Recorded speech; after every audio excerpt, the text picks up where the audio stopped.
Hello guys, आज हम discuss करेंगे प्रश्नावली 5.1 समांतर श्रेणी अरिथमेटिक प्रोग्रेशन। क्वेश्चन नंबर पहला दिया हुआ, निम्नलिखित स्थितियों में किन स्थितियों में संबंध संख्याओं की सूची समांतर श्रेणी है और क्यों। ये आपको एक कंडीशन दिया हुआ है और उस कंडीशन में आपको एक सूची बनानी है और उस सूची में आपको चेक करना है कि ये जो स्थिति है वो समांतर श्रेणी बन रही कि नहीं। जैसे देखिए क्वेश्चन नंबर 1 दिया हुआ, प्रत्येक किलोमीटर के बाद का टैक्सी का किराया जबकि प्रथम किलोमीटर के लिए 15 रुपया है और प्रत्येक अतिरिक्त किलोमीटर के लिए 8 रुपया है। क्वेश्चन में ये बोल रहा है, ये मान लीजिए टैक्सी इस पर चलती है और ये आपके किलोमीटर्स हो गए। तो प्रथम जो किलोमीटर का किराया है वो 15 रुपया है। यदि कोई दूसरा किलोमीटर जाना चाहता है तो उसमें 8 रुपये देगा। यहाँ भी अगर जाना चाहता है तो 8 रुपये, यानी प्रत्येक किलोमीटर के लिए 8 रुपया उसे देना है। तो यही चेक करना है कि ये एक समांतर श्रेणी बनेगी कि नहीं बनेगी। तो आइए देखते हैं सॉल्यूशन प्रश्नानुसार। और इसका मान पहले से ही दिया हुआ क्वेश्चन में, और क्वेश्चन में ये दिया हुआ है कि 15 रुपया, तो हमने यहाँ पे लिख दिया 15 रुपया। अब लिखेंगे दूसरे किलोमीटर का किराया, इसे मान लेंगे दूसरा पद और दूसरे पद को A2 से लिखते हैं। और दूसरे किलोमीटर जाने के लिए आपको क्या करना पड़ता है, 8 रुपया अधिक देना पड़ता है। तो पहले 15 रुपया था और दूसरे किलोमीटर का कितना हो गया, 8 रुपया, तब ये आपका हो जाएगा 23। अब ऐसे निकाल लेंगे तीसरे किलोमीटर का किराया कितना हो जाएगा, इसे मान लेंगे A3 का मतलब हो गया तीसरा पद, और ये हो जाएगा आपका 23 + 8, ये हो जाएगा आपका 31।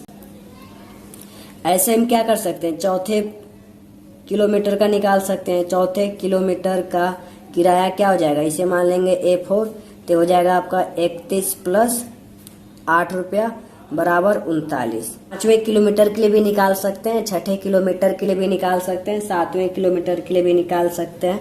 तो यहाँ पे समांतर श्रेणी के लिए हमें D चाहिए। D का मतलब होता है कि सार्वंतर चेक करेंगे।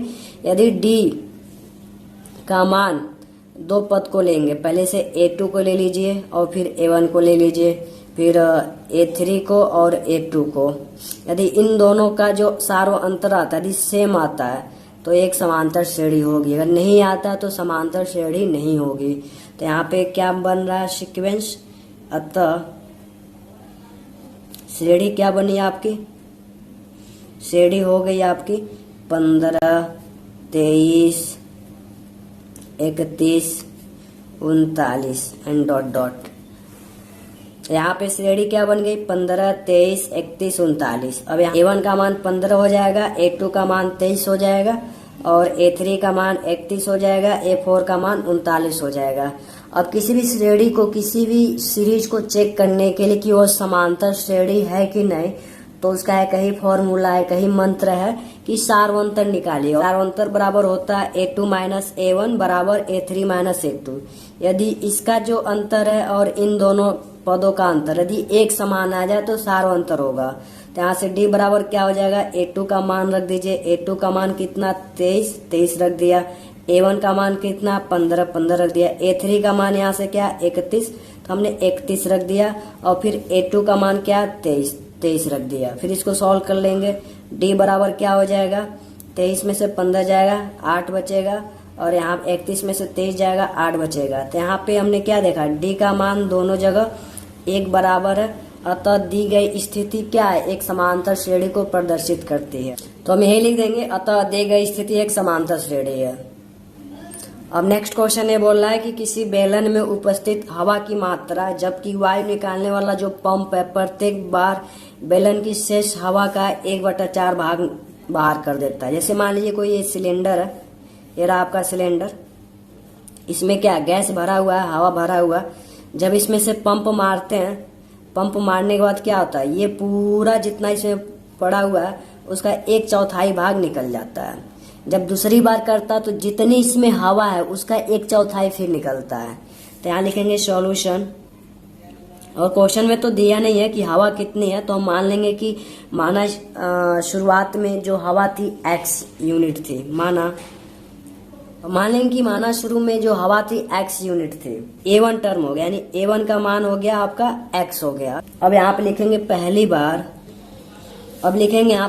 बार पंप मारने में बचा हवा कितना बचेगा, x में से क्या करेंगे, कितना माइनस होता है, जितना है उसका 1/4। तो हमने x में से उतना ही माइनस किया जितना बचा है 1/4। तो हमने 1/4 माइनस कर दिया, x बट्टे 1 हो जाएगा, x से कम x बट्टे 4 हो जाएगा। फिर इसको सॉल्व कर लेंगे तो ये आपका हो जाएगा 4x माइनस x अपान क्या हो जाएगा 4। तो क्या बचेगा आपका 3x अपान 4 यूनिट बचेगा। और फिर लिखेंगे दूसरी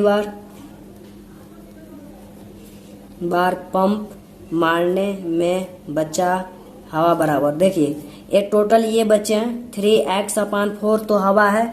अब निकलेगा कितना, अब इसी में से इसका 1/4 माइनस कर दीजिए, यानी 3x अपान 4 का 1/4 हमने क्या कर दिया, माइनस कर दिया। तो क्या बचेगा आपका हो जाएगा 3x अपान 4 माइनस 3x अपान 16, ये आपका हो जाएगा 16, ये हो जाएगा 12x माइनस 3x, ये हो जाएगा आपका 9x अपान 16। देखिए जो A1 का मान x हो गया, A2 का मान आपका ये हो गया 3x अपान 4 और A3 का मान कितना हो गया 9x माइनस 9x अपान 16 हो गया। अब यहाँ से हम क्या 3 पद मिल गए, अब 3 पद से हम क्या निकाल सकते हैं, सारवंतर निकाल सकते हैं। तो यहाँ लिखेंगे अतः श्रेणी क्या बनी, श्रेणी आपका क्या बन रहा, श्रेणी हो जाएगा x हो गया और दूसरा क्या हो गया 3x अपान 4 हो गया, तीसरा क्या हो गया 9x अपान 16 हो गया। यानी यहाँ से A1 का मान क्या हो गया x हो गया, A2 का मान कितना हो गया 3x अपान 4 हो गया और A3 का मान कितना हो गया 9x अपान 16 हो गया। अब यहाँ से निकालेंगे अतः सारवंतर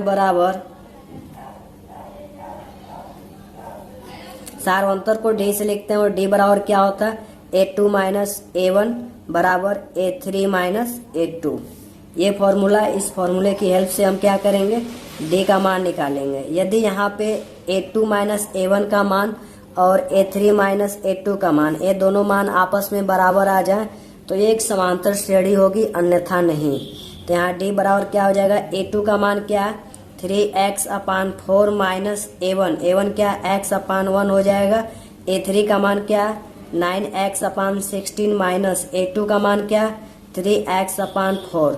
अब इसको सॉल्व कर लेंगे तो आपका हो जाएगा 3x माइनस 4x अपान 4 हो जाएगा इज इक्वल टू, ये हो जाएगा आपका 16 और हो जाएगा 9x माइनस 12x। फिर इसको सॉल्व कर लेंगे, फिर ये आपका हो जाएगा माइनस x अपान 4 हो जाएगा इज इक्वल टू, हो जाएगा आपका माइनस 3x अपान 16। देखिए ए वाली जो वैल्यू है और ए वाली वैल्यू आपस में बराबर नहीं है, तो हम क्या लिखेंगे अतः दी गई स्थिति एक समांतर श्रेणी नहीं है। नेक्स्ट क्वेश्चन ये बोला है कि प्रत्येक मीटर की खुदाई के बाद एक कुआं खोदने में आई लागत, जबकि प्रथम मीटर खुदाई की लागत 150 रुपया। यानी जब कुआं की खुदाई हो रही है तो जब पहली बार जो 1 मीटर की खुदाई की लागत है 150 रुपये है, और उसके बाद जितने मीटर की खुदाई होती है 1 मीटर की 50 रुपये बढ़ती है, फिर अगले मीटर का 50 रुपये। जैसे मान लीजिए ये कुआं है, यदि 1 मीटर की खुदाई हो गई तो इसका 150 रुपये लगा, फिर यदि अगले 1 मीटर की खुदाई हो गई तो 50 रुपया, फिर अगले 1 मीटर की खुदाई हो गई तो 50 रुपया। यानी ये ऐसे चल रहा है। तो हमें ये पता करना है जो ये स्थिति है एक समांतर श्रेणी यानी एपी है या नहीं। तो आइए देखते हैं कैसे होता है। यहाँ लिखेंगे सॉल्यूशन। देखिए क्वेश्चन में ये दिया हुआ कि पहली मीटर की खुदाई की लागत कितना 150 रुपये, तो 150 रुपये हो गया। अब लिखेंगे दूसरे मीटर खुदाई की लागत कितनी हो जाएगी, तो हो जाएगा आपका 150 प्लस कितना हो जाएगा, अगले मीटर का कितना लगता है 50 रुपये, तो आपका हो जाएगा 200। ऐसे लिखेंगे तीसरे मीटर तक खुदाई की लागत कितनी हो जाएगी 200 प्लस कितना हो जाएगा 50, तो हो जाएगा आपका 250। अब ऐसे लिखेंगे चौथे मीटर तक खुदाई की लागत कितना हो जाएगा 250 में 50 को क्या करेंगे ऐड कर लेंगे, तो आपका 300 आ जाएगा। इसमें कुछ नहीं करना, सिंपल सा आपको जो क्वेश्चन में दिया, अगर पहली मीटर की खुदाई का है 150 लिख दिया, दूसरी मीटर का 50 अधिक बढ़ जाता है तो इसमें 50 को ऐड कर लेंगे, तीसरी मीटर में और 50 अधिक बढ़ जाता है, 50 इसमें भी ऐड कर लिया, चौथी मीटर में भी 50 ऐड कर लिया। तो यहाँ पे अतः श्रेणी क्या बन रही है, देखिए श्रेणी आपका क्या है 150, 200 का क्या 250 हो गया, अगला पद क्या 300 हो गया। तो यहाँ से क्या हमने पाया A1 का मान क्या है 150 है, A2 का मान कितना है, A2 का मान आपका 200 है, और A3 का मान कितना है आपका 250 है, और A4 का मान कितना 300 है। अब यहाँ से हम क्या निकालेंगे, इस सिचुएशन को पता करने के लिए एक समांतर श्रेणी है कि नहीं, तो यहाँ से हम सार और अंतर निकालेंगे, और सार और अंतर बराबर क्या होता है, तो अतः सार और अंतर बराबर डी बराबर क्या होता है A2 माइनस A1 बराबर A3 माइनस A2। अब क्या करेंगे, यहाँ से डी का मान निकालेंगे, A2 का मान यहाँ से क्या है A2 देखिए 200, तो 200 कर दिया, माइनस A1 का मान कितना 150 बराबर A3 का मान यहाँ से क्या है 250 कर दिया, माइनस A2 का मान कितना 200 कर दिया। अब इसको और सॉल्व कर लेंगे, डी बराबर क्या हो जाएगा आपका 50, ठीक। अब 250 में से 200 माइनस करेंगे 50। अब देखिए दोनों जगह का जो अंतर है समान है, तो इसलिए दी गई सिचुएशन, दी गई स्थिति एक समांतर श्रेणी है, लिखेंगे यहाँ पे अतः दी गई स्थिति एक समांतर श्रेणी है। लास्ट क्वेश्चन है क्वेश्चन नंबर 1 का, खाते में प्रत्येक वर्ष का मिश्र धन जबकि 10,000 रुपये, यहाँ पे 10,000 रुपये है, 10,000 कर लीजिए, जबकि 10,000 रुपये की राशि 8% वार्षिक की दर से चक्रवृद्धि ब्याज पर जमा की जाती है। तो हमें ये जो सिचुएशन दिया, हमें ये पता करना है कि एक एपी है कि नहीं, यानी समांतर श्रेणी है कि नहीं। तो यहाँ पे हम देख लेंगे, यहाँ पे लिखेंगे सॉल्यूशन, और सॉल्यूशन में देख लेंगे क्या दिया हुआ है, यहाँ पे दिया है 8% वार्षिक चक्रवृद्धि ब्याज,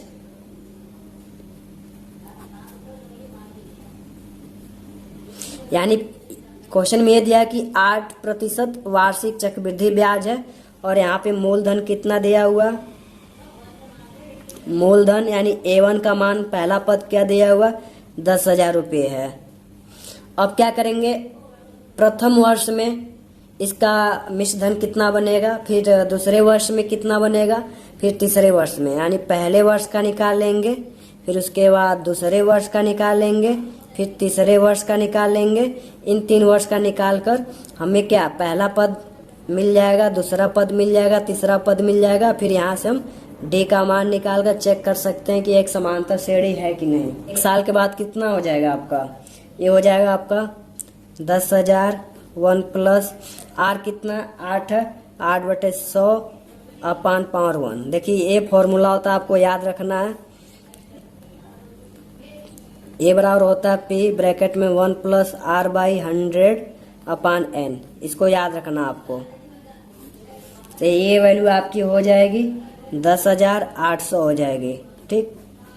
अब यहाँ पे लिखेंगे फिर से मिश्र धन 2 वर्ष के बाद, 2 वर्ष के बाद मिश्र धन कितना हो जाएगा, तो हो जाएगा आपका 10,800 1 प्लस आर का मान कितना 8/100 तो पावर 2। देखिए यहाँ पे जो मूलधन है, अब ये वाली वैल्यू मूलधन यहाँ बन जाएगी, और 2 वर्ष है इसलिए यहाँ पे 2 हो जाएगा, और ये प्रतिशत जो 8 है तो 8 ही रहेगा। जब इसको सॉल्व करेंगे तो हो जाएगा आपका 12,597 रुपये हो जाएगा।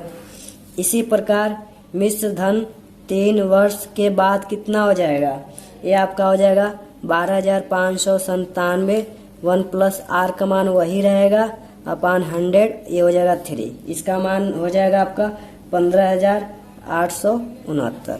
तो ये मान निकल गया। इसके लिए जो ये मूलधन है ये वाला मूलधन बन जाएगा, और यहाँ 3 वर्ष कर दिया। हमारे पास कितना डाटा निकल गया, एक डाटा ये निकल गया, और एक डाटा ये निकल गया, और एक डाटा ये निकल गया। अतः A1 का मान क्या निकल गया और A2 का मान कितना निकल गया और यहाँ से A3 का मान कितना निकल गया 15,869 निकल गया। अब यहाँ से क्या करेंगे D निकालेंगे। D बराबर क्या होता है A2 माइनस A1 बराबर A3 माइनस A2। अब इन दोनों मान को निकालेंगे। यदि इन दोनों का अंतर और इसका भी अंतर समान आता तो समांतर श्रेणी होगी, अन्यथा नहीं। A2 यहाँ से क्या है देखिए 12,597 माइनस A1 का मान 10,800 कर दिया बराबर A3 का मान क्या है 15,869 माइनस A2 कितना 12,597 है। तो ये आपका हो जाएगा 1797, ठीक। और ये आपका आ जाएगा 3272। अब देखिए 1797 का मान 3272 के बराबर है, नहीं है तो नॉट इक्वल कर देंगे। यदि आप चाहें तो यहाँ पे A1 10,000 को भी बना सकते हैं, ठीक। तो ये आपका A2 हो जाएगा, फिर ये आपका A3 हो जाएगा, फिर ये आपका A4 हो जाएगा। तो इसमें कोई दिक्कत नहीं है। तो यहाँ से D का मान निकल गया। देखेंगे अतः यह एक स्थिति समांतर श्रेणी नहीं है।